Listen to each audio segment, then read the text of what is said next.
the U.S. just got downgraded. Again, for only the second time in history, a major credit rating agency is warning the world. America's finances may not be as bulletproof as we think. Let's unpack what this really means for the U.S. economy, global markets, and your money. Part 1. What just happened? On November 10, 2023, Moody's Investors Service downgraded the outlook for U.S. government debt from stable to negative. Let's be clear, this wasn't a full rating cut. The U.S. still holds an AAA rating from Moody's, but a negative outlook means a downgrade is likely within the next 12 to 18 months, unless something changes. The reason? Moody's cited large and rising fiscal deficits, higher interest costs, and lack of political consensus to address long-term debt sustainability. Sound familiar? Because this isn't the first time. Part 2. Historical downgrades. A quick look back. In 2011, S&P shocked the world by stripping the U.S. of its AA rating. It was the first time in history the U.S. lost its perfect credit rating. Fitch followed suit in 2023, citing rising debt and political dysfunction, especially around the debt ceiling. Now, with Moody's sounding the alarm, all three major credit agencies have sent the same message. America's debt trajectory is headed in the wrong direction. What was once unthinkable, questioning the creditworthiness of the world's largest economy, is now reality. Part 3. What is a credit rating, and why it matters? A sovereign credit rating is a signal to the world. It tells investors how safe or risky it is to lend money to a country. The U.S. has long held top-tier ratings because of its massive economy, strong institutions, and its unique role as issuer of the world's reserve currency. But with debt now over $33 trillion and rising faster than GDP, credit agencies are nervous.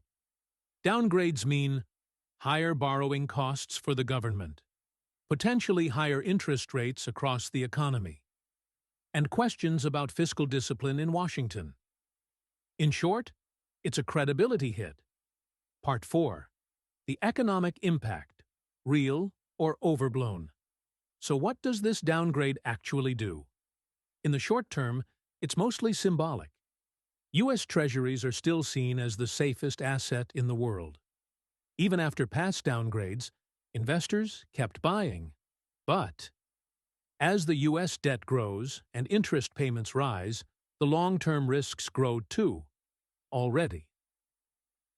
Interest payments are projected to surpass defense spending by 2025. The U.S. is borrowing over $1 trillion per quarter. Foreign demand for treasuries is softening, especially from China and Japan.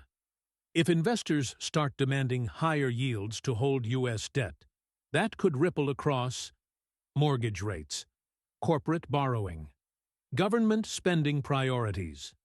This is where a symbolic downgrade starts to become a real financial problem. Part 5. Political dysfunction. The core problem. Moody's didn't just blame the math, they blamed the politics. Debt ceiling battles, government shutdown threats, no long-term fiscal plan.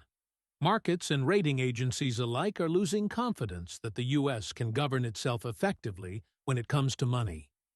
And without reform, on either the spending side or the revenue side, ratings will likely fall further. This is a reputational issue, and reputations, once lost, are hard to rebuild. Part 6. What happens if the U.S. gets downgraded again? If Moody's follows through and cuts the U.S. to AA status, pension funds and investment rules may need to adjust their allocations. The U.S. may see higher debt servicing costs, even if modest. It could accelerate de-dollarization among foreign reserve holders, and it may give political fuel to fiscal reformers or to alarmists. But here's the key. This isn't just about a rating. It's about a trajectory. And unless that trajectory changes, the U.S. could face long-term erosion of its financial dominance. Final thoughts. Moody's didn't fire the gun.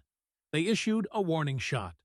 The U.S. economy is still strong, but the debt load is growing, and the politics are messy.